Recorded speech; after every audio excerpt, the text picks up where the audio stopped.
সমস্যা হচ্ছে আমাদের দেশের নারীরা মানে রাজনীতিতে এগিয়ে আসতে চায় না। রাজনীতিতে নানা ধরনের প্রতিবন্ধকতা আছে। আমাদের রাজনীতি যেহেতু সংঘাত মুখর, নারীরা সেখানে ইনসিকিউর ফিল করে। আচ্ছা, এমনি রাজনীতিতে এখন তো তরুণরা অনেকটা হতাশ, তো এই বিপার্টিতে তরুণদের জায়গাটা কোথায় আর নারীদের জায়গাটা বা কোথায়? না, এবি পার্টি তো অ্যাকচুয়ালি আমাদেরকে তো এটাও সমালোচনা করা হয় যে এটা তারুণ্য নির্ভর দল, কারণ আমাদের দলের তরুণদের নেতৃত্বটাই বেশি। ঠিক আছে, আবার তারুণ্যেরও কিছু অনেকের ব্যাখ্যা আছে এক এক রকম। কেউ মনে করে বয়স দিয়ে তারুণ্য বিবেচনা হবে, কেউ মনে করে মন দিয়ে তারুণ্যকে বিবেচনা করা হবে, তাই না? এই ধরনের দৃষ্টিভঙ্গিগত পার্থক্য আছে। তা আমরা যেটা মনে করি যে তারুণ্য এবং নারীদের অংশগ্রহণ একটা রাজনৈতিক দলের জন্য খুবই গুরুত্বপূর্ণ। কারণ আমাদের সমাজে, রাষ্ট্রে নারীরা যতক্ষণ পর্যন্ত এগিয়ে এসে, যতবার আপনি দেখবেন মুক্তিযুদ্ধে নারীদের বিরাট একটা অবদান আছে। আপনি দেখবেন আমাদের যে ধর্মগুলো আছে, ইসলাম ধর্ম বলেন, হিন্দু ধর্ম বলেন, প্রত্যেক ধর্মে আপনি দেখবেন নারীদের অবিস্মরণীয় অবদান আছে প্রত্যেকের। আমি বললে অনেক লম্বা কথা বলতে পারবো। তারপরে আপনি দেখেন আমাদের যে এবারের গণ অভ্যুত্থান হয়েছে 24-এর, সেখানে আমাদের ছাত্রী বোনদের, নারীদের মানে অসামান্য অবদান। তারা বেরিয়ে এসেছিল বলে বিজয়টা হয়েছে।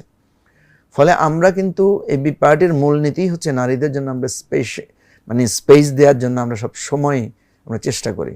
সমস্যা হচ্ছে আমাদের দেশের নারীরা মানে রাজনীতিতে এগিয়ে আসতে চায় না। রাজনীতিতে নানা ধরনের প্রতিবন্ধকতা আছে।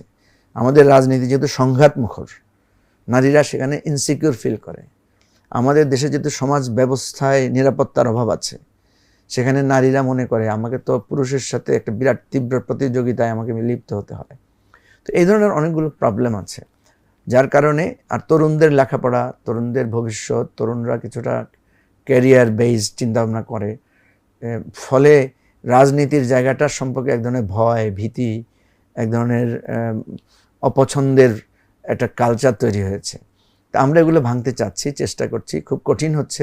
আপনাদের দলে তো ওইভাবে নারী এবং সংখ্যালঘুর সংখ্যা একটু কম মনে হচ্ছে আর কি। একটু কম। ওই যে আপনি যেটা ভেবেছেন যে নানা রকমের অপপ্রচার আমাদের সম্পর্কে আছে, নানা রকমের ভুল ধারণা আমাদের সম্পর্কে আছে।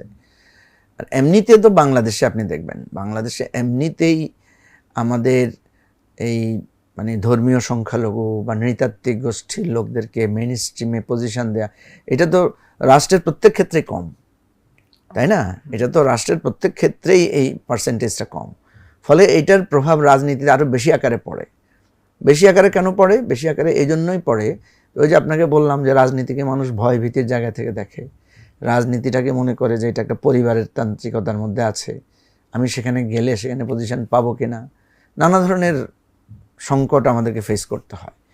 তো আপনি যেটা বলেছেন, এটা আমরা চেষ্টা করছি এই অপপ্রচারগুলো মোকাবেলা করে, এই প্রতিবন্ধকতাগুলো মোকাবেলা করে এগিয়ে যাওয়ার জন্য।